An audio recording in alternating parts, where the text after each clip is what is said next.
Hello friends, how are you? So welcome to Code Curious YouTube channel. So today I'm going to start another topic in system design. So what are load balancing algorithms? A load balancing algorithm is set of rules. मैंने आपको देखो ये आप पढ़ लेना but last lecture में मैंने आपको बताया था कि जो लोड बैलेंसिंग मान लो यहाँ पे आपके पास मल्टीपल सर्वर्स हैं, ठीक है, और उसके आगे जो है एक चौकीदार के तरीके से बैठा हुआ है या मैनेजर के तरीके से बैठा हुआ है आपका एलबी, ठीक है। और रिक्वेस्ट आपकी जो भी रिक्वेस्ट है वो क्लाइंट से इस प्रकार से all request coming from the this UI और you can say any client, ठीक है। तो जो भी रिक्वेस्ट आएगी इस एलबी को आएगी, बिकॉज ये क्या है एक तरीके से मैनेजर है और ये this LB actually handling all backend servers and sending all request to all available healthy servers actually. तो यहाँ पे जो रिक्वेस्ट को डिस्ट्रीब्यूट करता है, इवनली जो डिस्ट्रीब्यूशन होता है ये डिस्ट्रीब्यूशन करेगा तो कौन सा रूल अप्लाई करेगा, क्योंकि देखो यहाँ पे जनरली आप अपने मन से थोड़ा सोचो कि यहाँ पे क्या क्या रूल हो सकते हैं, किस तरीके से हमें जरूरत पड़ सकती है।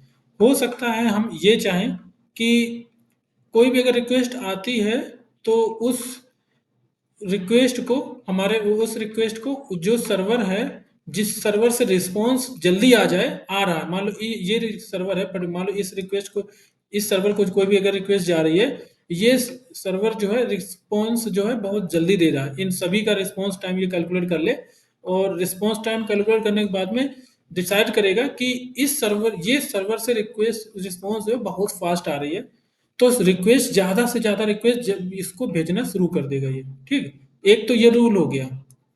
तो यहाँ पे क्या करता है, यहाँ पे एल्गोरिथम जो है डिफरेंट डिफरेंट रूल के बेसिस पे अलग अलग कैटेगराइज किया गया है, ठीक है, रूल्स के बेसिस पे। पहला तो आपका ये हो गया रिस्पॉन्स टाइम के हिसाब से, ठीक। यहाँ पे दूसरा तरीका ये भी हो सकता है कि हमने फिक्स कर दिया, क्योंकि मैंने ये सर्वर्स क्रिएट करे वो मुझे पता है इस सर्वर का सीपीयू इतना है, इस सर्वर का साइज इस सीपीयू इतना है, इस सर्वर का इतना है, ठीक। तो उस हिसाब से रिक्वेस्ट को हम यहाँ पे भेजना शुरू कर सकते हैं सर्वर की कॉन्फ़िगरेशन के बेसिस पे, ठीक।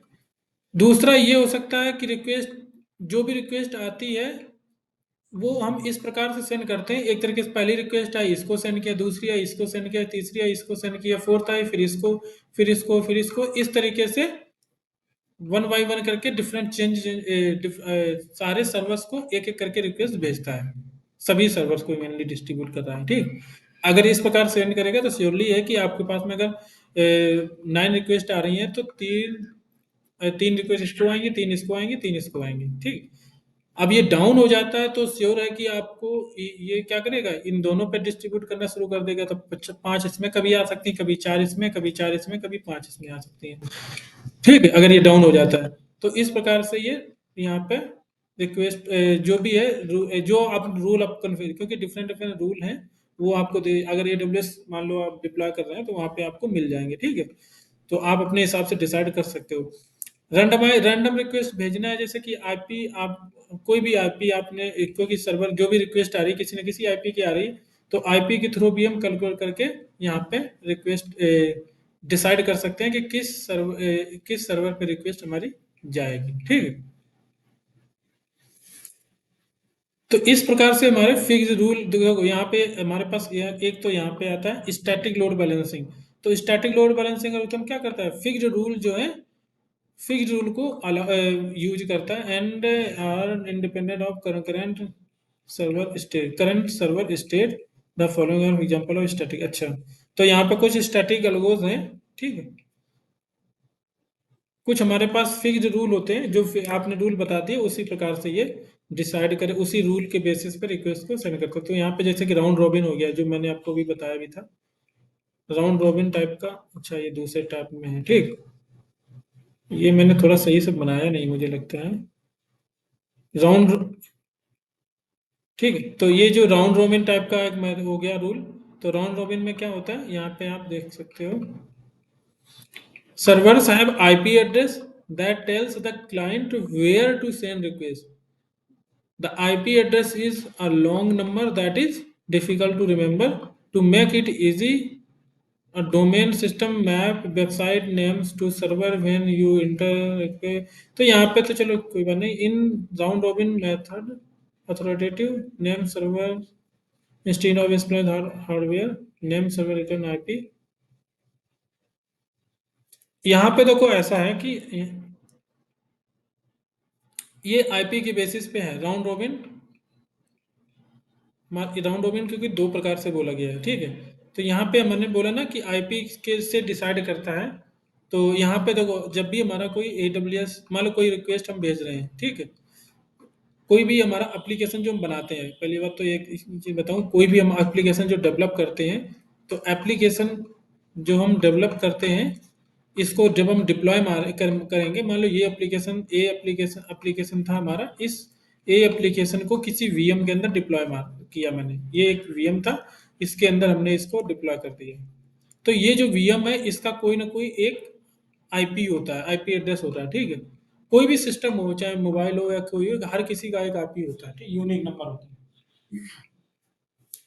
हर किसी का यूनिक नंबर होता है। आईपी हमारे दो प्रकार के होते हैं। IPv4 आप यूज कर सकते हो, IPv6 भी, ठीक। तो गला कुछ प्रॉब्लम कर रहा है, IPv4 या IPv6, ठीक है।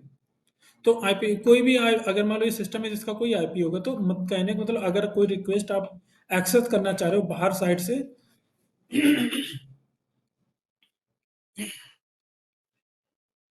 पानी पीते हैं, प्रॉब्लम कर रहे हैं बोला कुछ।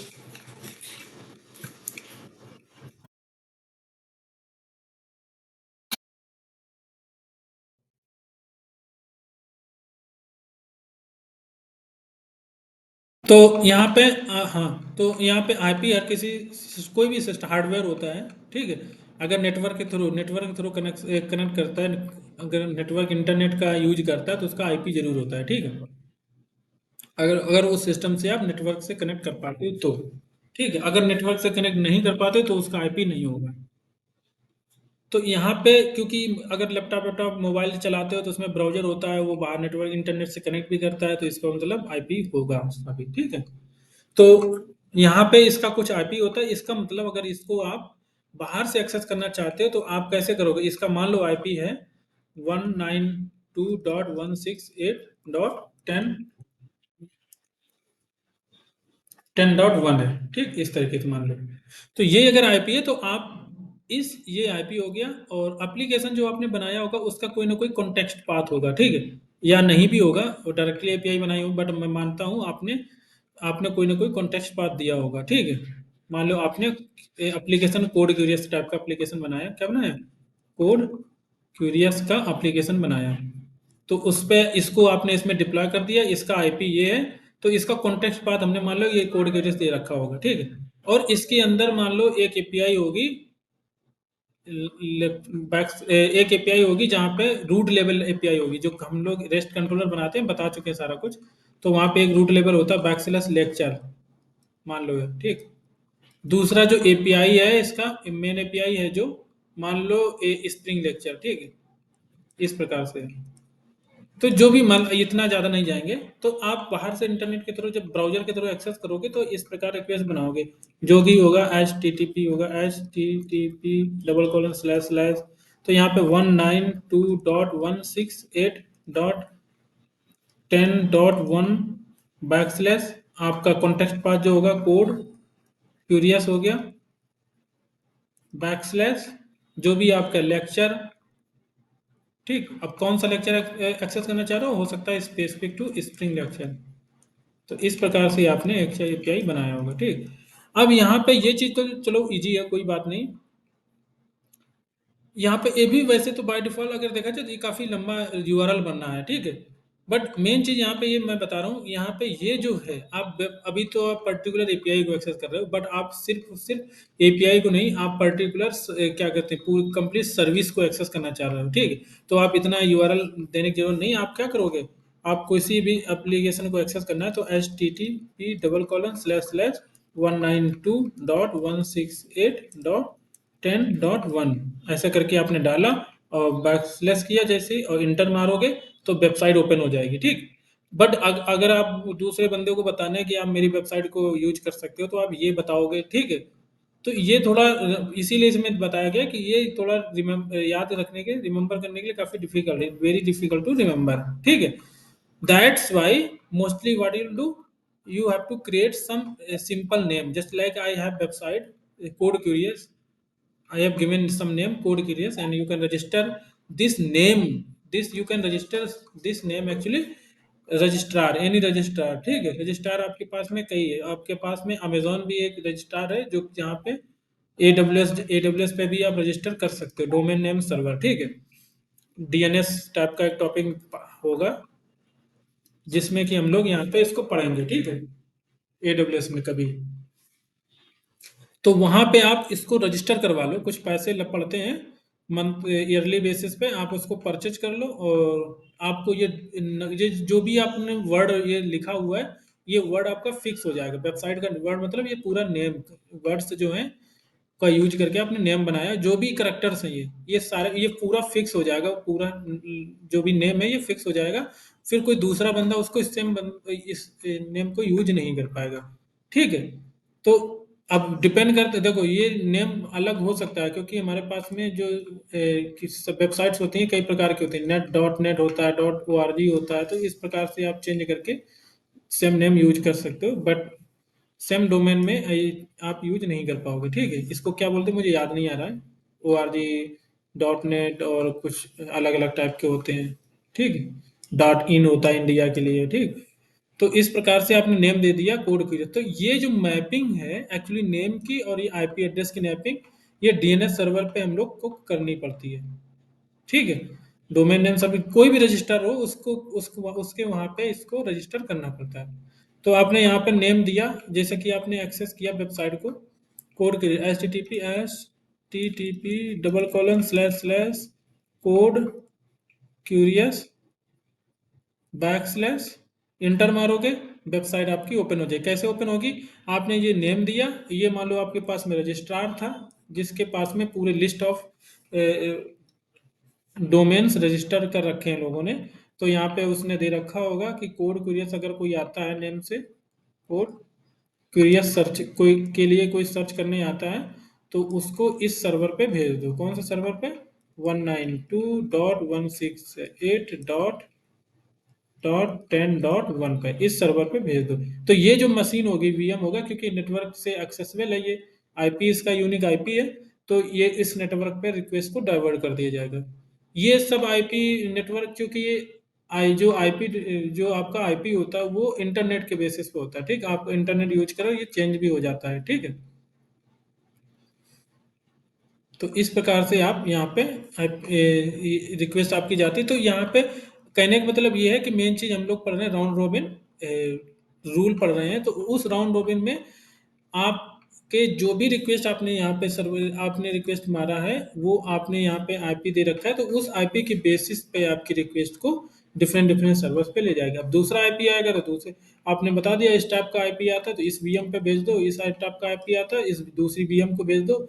अदर आईपी आता है, मान लो 10.1 है, आपने रजिस्टर कर रखे हैं कुछ आईपी, 10.1 रजिस्टर कर रखा है, 10.2 रजिस्टर कर रखा है, 11.3 रजिस्टर कर रखा है और 11.4 रजिस्टर कर रखा है। तो इस प्रकार से आपने आईपीस एलोकेट कर रखे हैं एडब्ल्यूएस पे।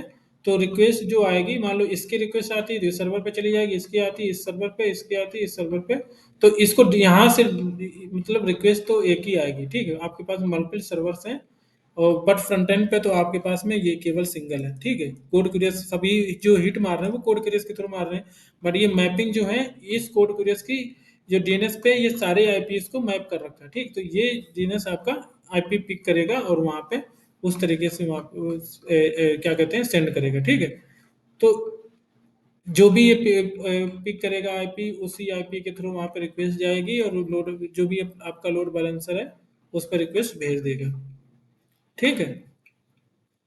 इसके बाद में आता है वेटेड राउंड रॉबिन। तो यहाँ पे देखो आईपी हैश जो मैं बता रहा था, जो भी आईपी है तो इसका एक हैश कैलकुलेट कर लिया जाता है, वहां पे वैल्यू को असाइन सर्वर पे उस की को असाइन कर दिया जाएगा, ठीक है। तो उससे वो मैपिंग करके वहां पे जाएगा। तो in weighted round robin load balancing, you can assign different weight to each server. देखा ना, यहाँ पे जो भी आपका सर्वर होगा उसको वहाँ पे वेट आप पहले से ही डिसाइड कर दो कि आप इसका इतना, क्योंकि वेट का मतलब हुआ कि उसका कोई की डिसाइड कर दोगे जो कि यूनिक नंबर यहाँ से जनरेट करेगा। ये एक यूनिक हैश कोड जनरेट करेगा, ये भी एक यूनिक हैश कोड जनरेट करेगा, ये भी आईपी एक यूनिक हैश कोड जनरेट करेगा। तो ये आप जो आपके बैकएंड सर्वर्स हैं उन पे आप वेट को आप इन वेट मतलब जो नंबर जनरेट होगा यूनिक नंबर इस आईपी के थ्रू इंटीजर नंबर, वो ऑलरेडी आप किसी फिक्स कर दो सर्वर्स पे, तो रिक्वेस्ट इसी प्रकार से डिस्ट्रीब्यूशन होता रहेगा। ठीक है, तो यहाँ पे दिया है, इसीलिए in weighted round robin load balancing you can assign different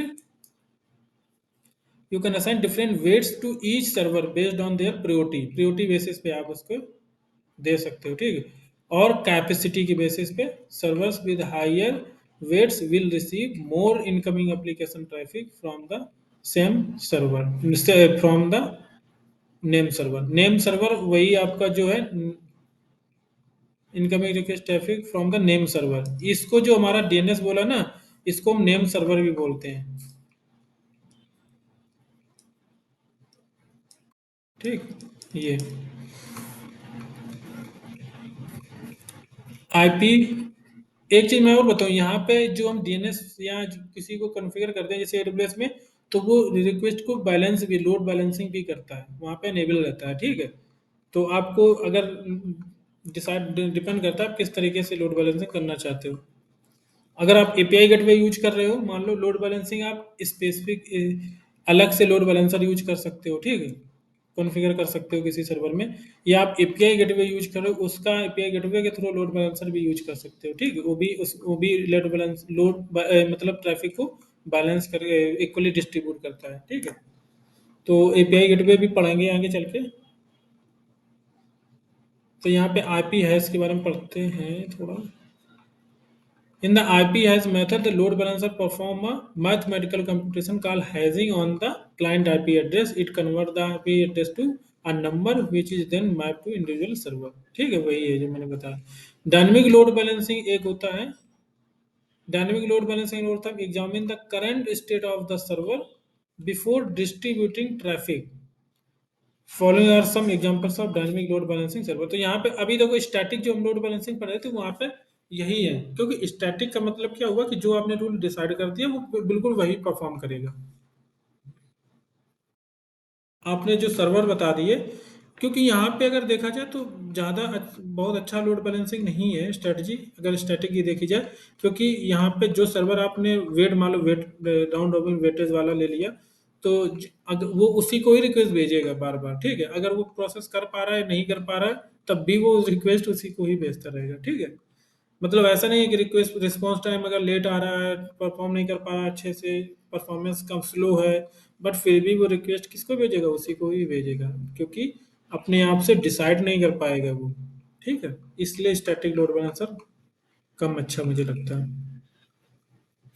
dynamic load balancing में देखते हैं लीस्ट कनेक्शन मेथड। तो यहाँ पे देखो डायनेमिक इसीलिए बोला गया क्योंकि ये अपने आप से डिसाइड करेगा।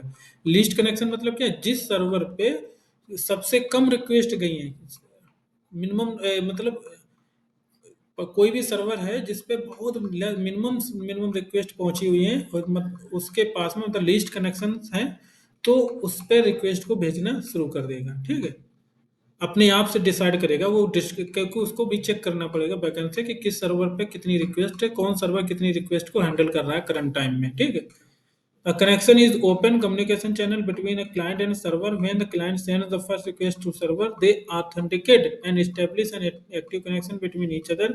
In the least connection method, the load balancer checks which server have the fewest active connection. ठीक है, तो इसीलिए ये डायनेमिक है क्योंकि इसको टाइम बाय टाइम उसको मतलब जो भी कॉन्फ़िगरेशन हो उसमें कि 1 मिनट में या 5 से 1 मिनट तो बहुत ज़्यादा होता है, डिपेंड करता है आपके ट्रैफ़िक के ऊपर। ठीक है, कि आपका सर्वर एप्लीकेशन पे किस टाइप का ट्रैफ़िक आता है, तो 1 मिनट या कुछ सेकंड में बार-बार पिंग करेगा, 1 सेकंड में या देन 10 सेकंड में, इस तरीके से पिंग करके मतलब पिंग करने की ज़रूरत भी नहीं है क्योंकि रिक्वेस्ट तो सारी लोड बैलेंसर के थ्रू ही जा रही है, तो ऑटोमेटिकली और रिक्वेस्ट जो सेंड कर रहा है वो लोड बैलेंसर ही पर्टिकुलर सर्वर पे डिस्ट्रीब्यूट कर रहा है, तो उसको पता है कि किस सर्वर पे कितनी रिक्वेस्ट हम भेज रहे हैं, ठीक है। तो इस प्रकार से वो चेक कर सकता है, और उसी प्रकार से वो कैलकुलेट करता रहता है, ठीक है। Check which server have fewest active connection and send traffic to those servers, this method assumes that all connection require equal processing power. तो इसमें हम इसमें प्रोसेसिंग पावर की क्यों इक्वलिटी बताया गया, क्यों? क्योंकि मान आपने ये तो इसमें प्रॉब्लम यही है कि मान लो आपका कोई एक सर्वर था, एक ये जो वीएम था, ठीक है, या कोई सर्वर था। देखो एक चीज मैं और बता दूं, जहाँ लास्ट में मैंने बताया था कि एक ही वीएम पे मल्टीपल सर्वर्स आप बना सकते हो, तो उसमें भी जो सर्वर होंगे उनके आईपी एलोकेशन होगा जरूर, ठीक है। अलग अलग आईपी जरूर होगा उनका। वो हम उसको हम करते हैं कंट्राइजेशन के थ्रू, आईपी एलोकेशन होता है, ठीक है, कुबरनेटिस यूज करते हैं।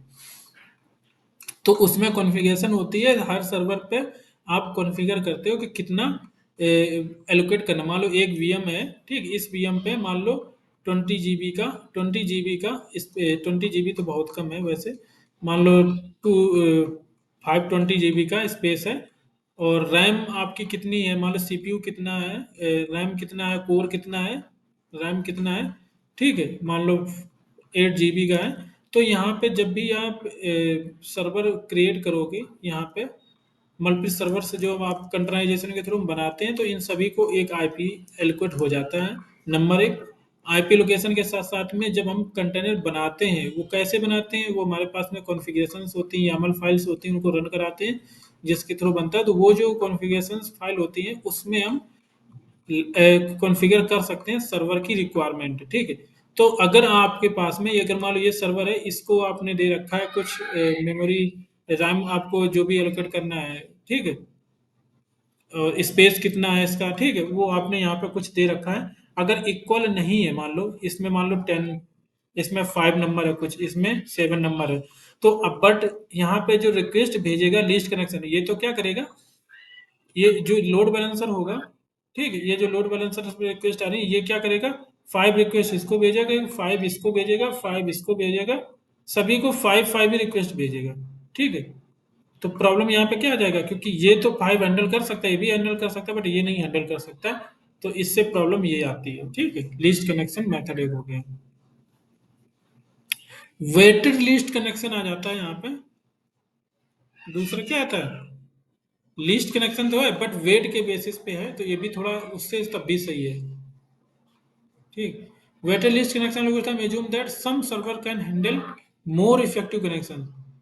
इसमें आप बता दोगे, क्योंकि आपने पिछले में प्रॉब्लम ये था कि जो लिस्ट कनेक्शन वाले में लिस्ट कनेक्शन मेथड था, इसमें प्रॉब्लम ये था क्योंकि यहाँ पे आप ये नहीं बता पा रहे थे क्योंकि ये सर्वर कितनी रिक्वेस्ट हैंडल कर सकता है। बट वेटेड में आप बता दोगे उसको ये भी, तो वो वाला जो डिसएडवांटेज था वो वहाँ पे रिकवर हो जाएगा यहाँ से। क्योंकि यहाँ पे दिया handle more active connections then other therefore you can assign different weight for capacities to each other and load balancer send the new request. तो इस प्रकार से न्यू रिक्वेस्ट वो डिसाइड करके भेजेगा वेट के अनुसार, ठीक।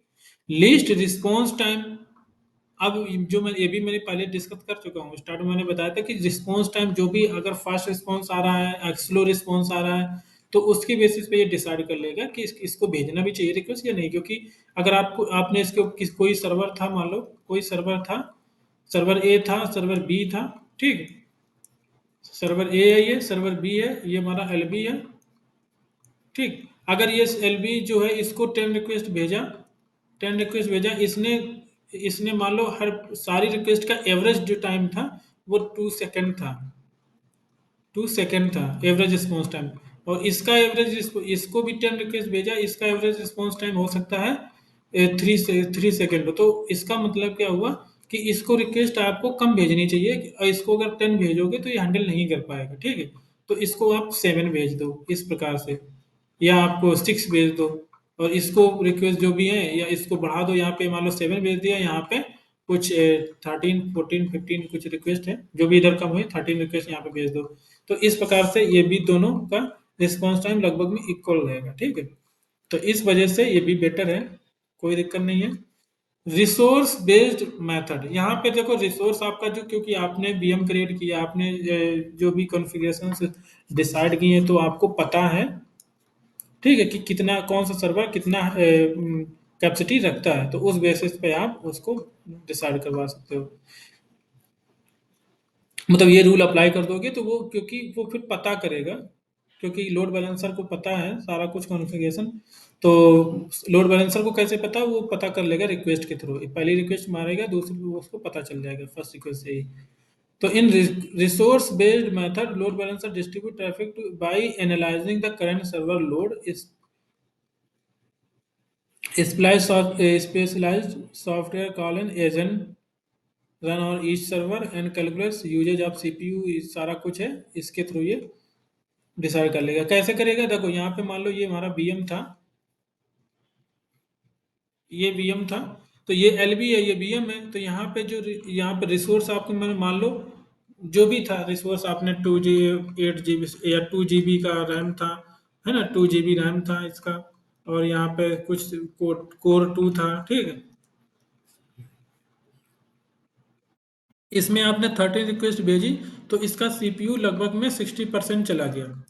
तो ये जो 60% होता है, तो यहाँ पे इसको इसको पता चलेगा। बट कैसे पता चलेगा, ये जो लोड बैलेंसर है, इस पे कोई एक पिंग करेगा, कोई दूसरा सॉफ्टवेयर होगा, वो छोटा सा सॉफ्टवेयर होगा, बहुत लाइट वेट होगा, वो सॉफ्टवेयर इस पे इंस्टॉल्ड होगा, और वो सॉफ्टवेयर एक्चुअली इसको पिंग करके बताता रहेगा कि इसका यूजेज इतना हो गया, इसका यूजेज इतना हो गया।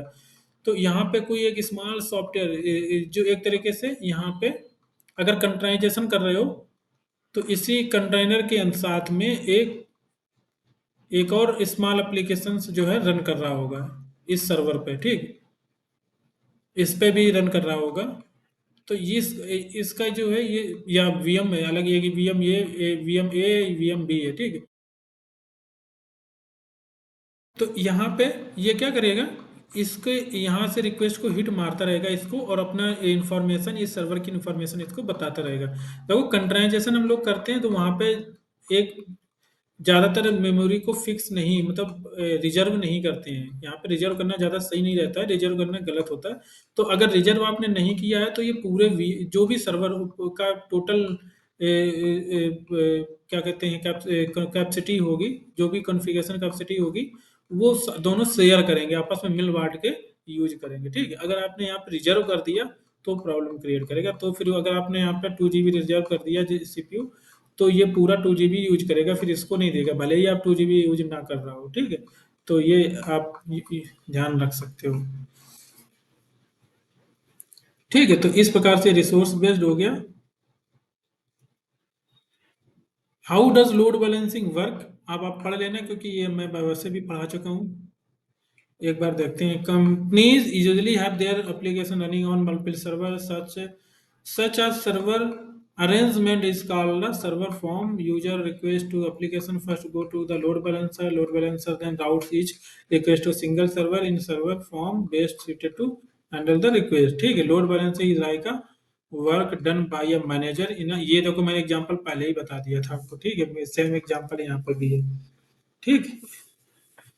What are the types of load balancing, ठीक, कितने प्रकार की लोड बैलेंसिंग होती है, ये बहुत इंपॉर्टेंट टॉपिक है। मैं ऑलरेडी इसको इसी लेक्चर में कवर कर सकते हैं, ज़्यादा कुछ है नहीं इसमें, ठीक है। काफ़ी इजी है टॉपिक है। एप्लीकेशन लोड बैलेंसिंग मैंने आपको बताया था कि एप्लीकेशन लोड बैलेंसिंग होता है। तो एप्लीकेशन लोड बैलेंसिंग की क्या क्या होता है, complex modern application have several server form with multiple servers decided to a single application function. Application load balancers look at a request content such as HTTP. For example, e-commerce application has a product directory, shopping cart, checkout functions. Application load balancers send request for browsing product to servers that contain images, videos, but do not need to maintain open connections. By comparison, it sends shopping cart request to servers that can maintain many client connections and save car data for a long time. यहाँ पे देखो, और दूसरा आता है network, network को भी पढ़ लेते हैं, फिर डिफरेंस प्रॉपर बताते हैं। Network load balance example IP address and other network information to redirect traffic optimally. They track the source of the application traffic and can assign a static IP address to several servers. Network load balancer use static and dynamic load balancing algorithm described earlier to balance server load. ठीक, तो यहाँ पे तो देखो ये clear हो गया। इसमें तो क्लियर बता दिया गया है कि जो भी हमारा static load balancing dynamic load balancing था, उसी प्रकार से यहाँ पे नेटवर्क जो भी आपका आईपी एड्रेस है, नेटवर्क इंफॉर्मेशन है, उसके बेस पे ये यहाँ पे ट्रैफिक जो भी नेटवर्क है उसको डिस्ट्रीब्यूट करता है। ठीक, balancer use static and dynamic load balancing algorithm describe to. ठीक है, पढ़ लेना, मुझे भी ज़्यादा कोई आइडिया है नहीं क्योंकि मैंने पहले से पढ़ा नहीं था इसको। कॉम्प्लेक्स इसमें देखो, अगर सिंपल सा कहा जाए तो इस एप्लीकेशन लोड बैलेंसर में डायरेक्टली इसको ज़्यादा फोर्स किया गया है कि कोई भी रिक्वेस्ट अगर आता है, लोड बैलेंसर जो आपका है और ये आपके जो सिस्टम है, ठीक है, ये जो आपका वीएम है, सिस्टम है, इससे कोई ज़्यादा फर्क इसको इसकी सिस्टम के बारे में ज़्यादा ध्यान नहीं देता। बट ये डायरेक्टली क्या करता है, एप्लीकेशन जो डिप्लॉयड है, बट वो एप्लीकेशन के बेस को डायरेक्टली, मतलब ये जो कॉन्फ़िगरेशन आपकी क्या है, आईपी क्या है, सीपीयू क्या है, ठीक है, उसको ये यहाँ पे ये नहीं देखता है। ठीक है, मतलब जो भी रिक्वेस्ट डिस्ट्रीब्यूट करता है, वो डिस्ट्रीब्यूट करने के लिए वो इन इंफॉर्मेशन को यूज नहीं करता है। ठीक है, वो डायरेक्टली एप्लीकेशन को सेंड करता है। मीन्स यहाँ पे जो मैंने डिफरेंट डिफरेंट टाइप की अलगोज बताई थी आपको पहले स्टार्ट में, तो उन अलगोज में आपने कहीं ना कहीं देखा होगा कि चाहे आपने एक देखा था क्या कहते हैं, राउंड रॉबिन टाइप का। ठीक है, तो वो क्या करता था, एक रिक्वेस्ट इसको भेज दिया, फिर इसको भेज दिया, इसको भेज दिया, तो यहाँ पे कोई सिस्टम के इंफॉर्मेशन को जरूरत नहीं पड़ी। तो इसको भी कह सकते हैं, एप्लीकेशन का पार्ट बोल सकते हो। ठीक है, क्योंकि इसको सिस्टम की कॉन्फ़िगरेशंस की कोई ज़रूरत नहीं है, बट इसको है, ये नेटवर्क लोड बैलेंसिंग है। यहाँ पे इसने बोला है नेटवर्क लोड बैलेंसिंग में, यहाँ पे डायनेमिक इसको, क्योंकि ये इंक्लूड करता है डायनेमिक लोड बैलेंसिंग को भी। ठीक है, dynamic load balancing static and dynamic दोनों इसमें इंक्लूड करते हैं, बट मुझे इसमें हालांकि दिया नहीं है कि इसमें स्टैटिक, इसमें डायनेमिक हो ही नहीं सकता है। ठीक है, क्योंकि इसमें क्लियर बोला गया है। बट अगर हम आते हैं ग्लोबल लोड बैलेंसिंग पे आते हैं, हालांकि आप भी इस रिसर्च करके पढ़ सकते हो, और जब आप, बट ज़्यादा ज़रूरत है नहीं, इसको मैंने इसीलिए इस लेक्चर में कवर किया है क्योंकि इतनी इम्पोर्टेंसी नहीं है इसकी। ठीक है, कि आपको पता करना हो कि किस टाइप का नहीं पता, बट आपको अलगोस पता थोड़ा होना चाहिए कि किस तरीके, क्योंकि इंटरव्यू पूछ, आपने कोई भी लोड बैलेंसर यूज किया, ठीक है, तो वहाँ पे क्वेश्चन कर सकता है कि आपने ये लोड बैलेंसर यूज किया है, तो कैसे रिक्वेस्ट को यहाँ पे राउट्स कर रहे हो। ठीक है, तो वो पूछा जा सकता है, बट किस टाइप का, वो जो आपने रूल अप्लाई किया, मान लो आपने कोई भी यहाँ पे टॉप पे रूल अप्लाई कर दिया, ठीक है, स्टैटिक वाला नहीं, मैं डायनेमिक वाले में बात कर रहा हूँ। जैसे कि रिसोर्स बेस्ड आपने यूज कर लिया, ठीक है, तो आपको नाम भी याद नहीं है तो भी कोई फर्क नहीं पड़ता, बट आपको कॉन्सेप्ट पता होना जरूरी है। अगर आपको याद नहीं रहता कि रिसोर्स बेस्ड क्या होता है, लिस्ट रिस्पॉन्स क्या होता है, लिस्ट रिस्पॉन्स एक टाइप होता है, ठीक है, डायनेमिक में लिस्ट कनेक्शन एक टाइप होता है, वेटेड लिस्ट कनेक्शन होता है, ठीक, लिस्ट रिस्पॉन्स होता है, रिस्पॉन्स बेस्ड होता है। अगर ये नहीं, नाम नहीं पता है, तो एटलीस्ट अपने लॉजिक के थ्रू आपको ये कॉन्सेप्ट पता होना चाहिए कि किस तरीके से हम लोग इसको कर सकते हैं। ठीक, डिस्ट्रीब्यूट कर सकते हैं, रिक्वेस्ट किया जा सकता है कितने तरीके से, इसके लिए आपको ये सारा पढ़ना जरूरी है, अदरवाइज कोई जरूरी नहीं है। ठीक है, आपको ये नाम पे याद, और वैसे भी आप नहीं याद रहते हैं, बट आपसे पूछा जाता है कि रिक्वेस्ट किस प्रकार से डिस्ट्रीब्यूट किया जा सकता है। जैसे कि मैंने आपको स्टार्ट में बताया था, कॉन्सेप्चुअली भी अगर आप सोचोगे थोड़ा पता चल जाएगा कि अगर रिक्वेस्ट यहाँ पे हमारे पास सर्वर है, इसकी कुछ कॉन्फ़िगरेशंस है, इसकी कुछ कॉन्फ़िगरेशंस हैं, ठीक है, अगर रिस्पॉन्स के बेसिस पे करेंगे, रिस्पॉन्स जल्दी किसका आ रहा है, ठीक है, या आप इस तरीके से करोगे कि सर्वर की इसकी कैपेसिटी कितनी है, तो उस बेसिस पे आप डिसाइड कर सकते हो, एलबी को बताया जा सकता है, या सीपीयू यूजेज कितने इस सर्वर में हो रहे हैं। अगर इसमें ज़्यादा सर्वर सीपीयू यूजेज होगा, तो आप ये लोड बैलेंसर अगर इस पे भेजेगा रिक्वेस्ट, श्योरली ये वो नहीं प्रॉपरली प्रोसेस नहीं कर पाएगा या टाइम ज़्यादा लेगा। ठीक है, तो इस प्रकार से कैटेगराइज करवा सकते हैं, रोल बैलेंसर कैटेगरी हो सकती है। ठीक, तो कॉन्सेप्ट आपको पता रहना चाहिए, मेरा मानना ये है। इसके बाद में यहाँ पे आता है, हाँ, ग्लोबल लोड बैलेंसिंग में आते हैं।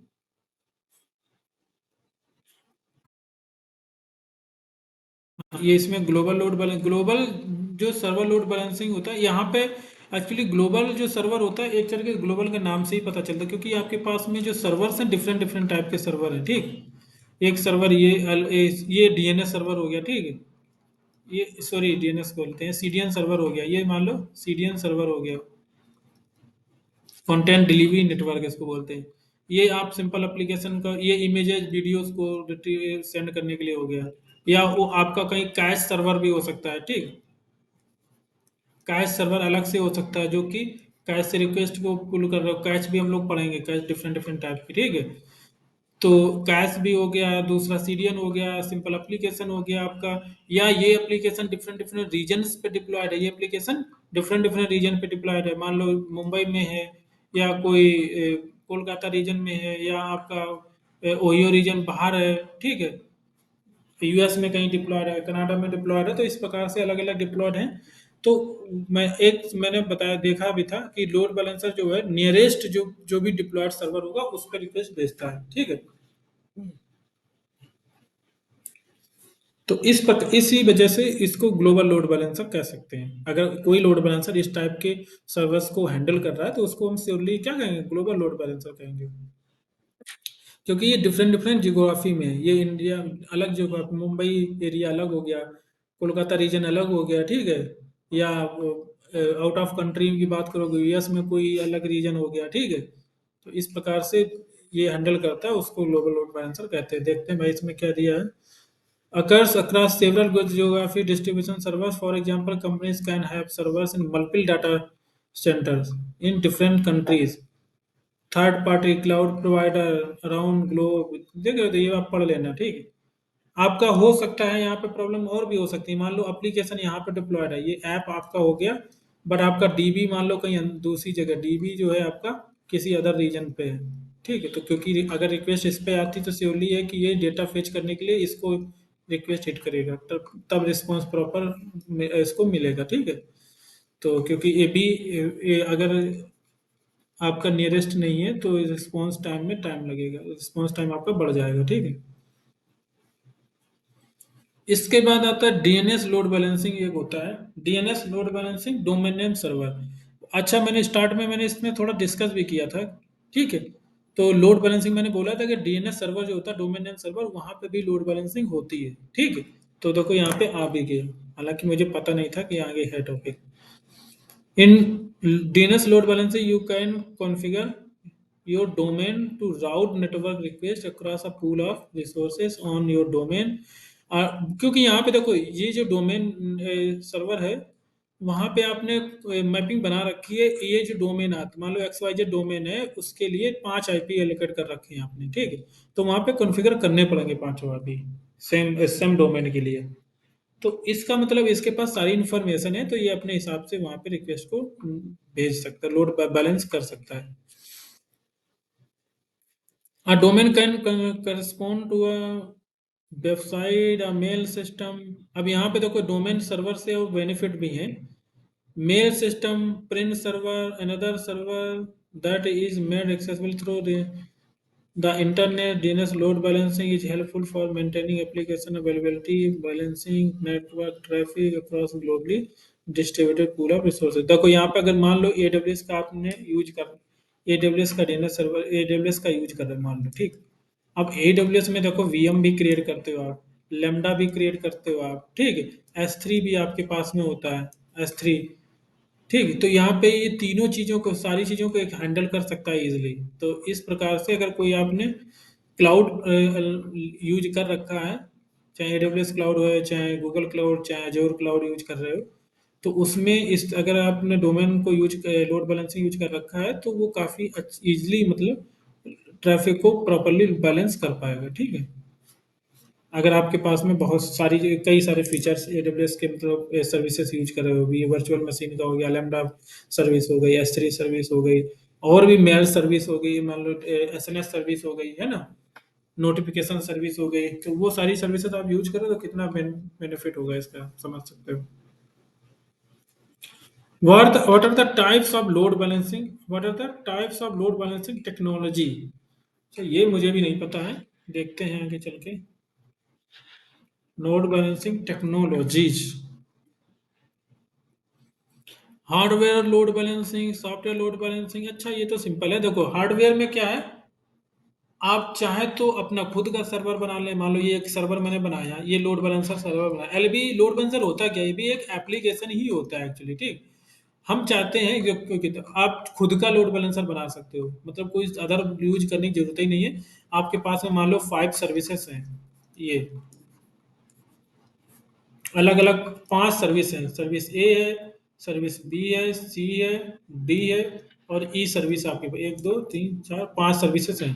तो आप चाहते हो लोड बैलेंसिंग करना, तो एक और सर्विस बना लो, ठीक। 5 की जगह एक 6 सर्विस बना लो, क्या जाता है। ये एलबी सर्विस हो गई, इनका कुछ और नाम होगा, बट ये एलबी के लिए लोड बैलेंसिंग के लिए हो गया। अब यहाँ पे कोई भी आप रिक्वेस्ट अपनी खुद की जो फ्रंट एंड जो होगा, फ्रंट एंड मान लो यहाँ पे ये फ्रंट एंड भी हैंडल करता है, मान लो ये बैक एंड फ्रंट एंड दोनों है, ठीक है। स्प्रिंग एमबीसी टाइप का एप्लीकेशन है। स्प्रिंग एमबीसी में हम फ्रंट एंड बैक एंड दोनों हैंडल करते हैं। स्प्रिंग बूट में भी करते हैं, बट स्प्रिंग एमबीसी ज़्यादा फेमस था, ठीक है। स्प्रिंग बूट मोस्टली एपीआई पे ज़्यादा फोकस करता है। तो मान लो फ्रंट एंड बैक एंड दोनों, बट फ्रंट एंड अब बहुत कम ही एप्लीकेशन जो नई न्यू एप्लीकेशन बनते हैं वो front end back and server same application पर नहीं बनते हैं मोस्टली, क्योंकि काफ़ी बेस्ट टेक्नोलॉजी, जैसे कि हम लोग रिएक्ट और नोड ये सारी चीज़ें यूज करके काफ़ी अच्छे से डिजाइन कर पाते हैं, ठीक है। तो ये मान लो आपने जो फ्रंट कोई भी front end request, front end जो फ्रंट एंड है आपका क्लाइंट सर्वर है, मान लो ये क्लाइंट सर्वर हो गया, ठीक है, सीएल। तो अगर आप ये क्लाइंट सर्वर रिक्वेस्ट ए के लिए रिक्वेस्ट करना चाह रहा था, तो ये क्या करेगा, पहले एलबी को रिक्वेस्ट करेगा, ये आइडेंटिफाई करेगा कि किसको कॉल करना चाह रहा था, तो ये इस सर्वर को, या अभी अभी नहीं, अभी एक्चुअली ये नहीं कह सकते क्योंकि हमारे सेम सर्वर एबीसी नेम दे रखे हैं, बट ये सर्वर सेम ही है, सर्विस सेम ही है, सेम सर्विसेज ही ये डिप्लॉयड है एक्चुअली, ठीक है। तो मान लो इसने क्या करना था, इसमें से किसी इस सर्वर को एक्सेस करना था, ये सेम ही सर्वर है चूंकि। तो मान लो एक्स सर्वर है, नाम इनका एक्स सर्वर है, ठीक। एक्स सर्विस है, एक्स सर्विस है। तो एक्स सर्विस को ये कॉल करना चाह रहा था। एलबी में मैंने खुद एलबी डिप्लॉय बिल्ड किया है, खुद से मैंने बिल्ड किया है, और मैंने यहाँ पर अपने रूल बनाए हैं, अपने हिसाब से हम रिक्वेस्ट को यहाँ पर जो भी है प्रोसेस करवा रहे हैं। तो ये जो मैंने एलबी बनाया है, तो यहाँ पे हम हार्डवेयर को ही खरीदेंगे, सिस्टम हार्डवेयर हमारा होगा, और उसमें हम अपना जो भी रिक्वेस्ट को हैंडल कर रहा होगा, फिर वो यहाँ पे दूसरी जगह डिस्ट्रीब्यूट करेगा रिक्वेस्ट को। तो यहाँ पे अपना खुद का बनाना पड़ेगा, ठीक है, हार्डवेयर। नेटवर्क जो भी है, सिक्योरिटी, बहुत सारे इसमें प्रॉब्लम्स आती हैं। अपना खुद का सर्वर बनाने काफ़ी कॉस्ट इफेक्टिव कम रहता है, ठीक। इसीलिए तो क्लाउड ज़्यादा फेमस हो गया, क्योंकि ये जितना यूज करोगे उतना ही पैसा देना पड़ेगा आपको, ठीक है। अब छोटा-छोटा कोई भी, हम भी अगर चाहे डेवलपर हैं, हमें कुछ एप्लीकेशन बनाना है, हमारे पास पैसा ज़्यादा नहीं है, तो हम सिंपली जा करके एक सर्विस पर डिप्लॉय कर सकते हैं ईज़िली वहाँ पे जा एडब्ल्यूएस पे, और बहुत कम कम चीप मतलब एक तरीके से एक्सपेंसेस में हम अपना सर्विस को ऑनलाइन कर सकते हैं, ठीक है। सॉफ्टवेयर क्या होता है, आपने श्योर आप सॉफ्टवेयर लोड बैलेंसिंग तो आप पढ़ ही चुके हैं लगभग में।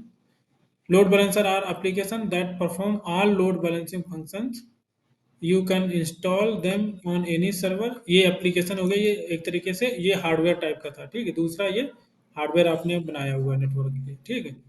Hardware application that securely process and redirect gigabytes of traffic 2000 different servers, you can store it in your data center and use virtualization to create multiple digital or virtual load balancer that you can centrally manage, ठीक है।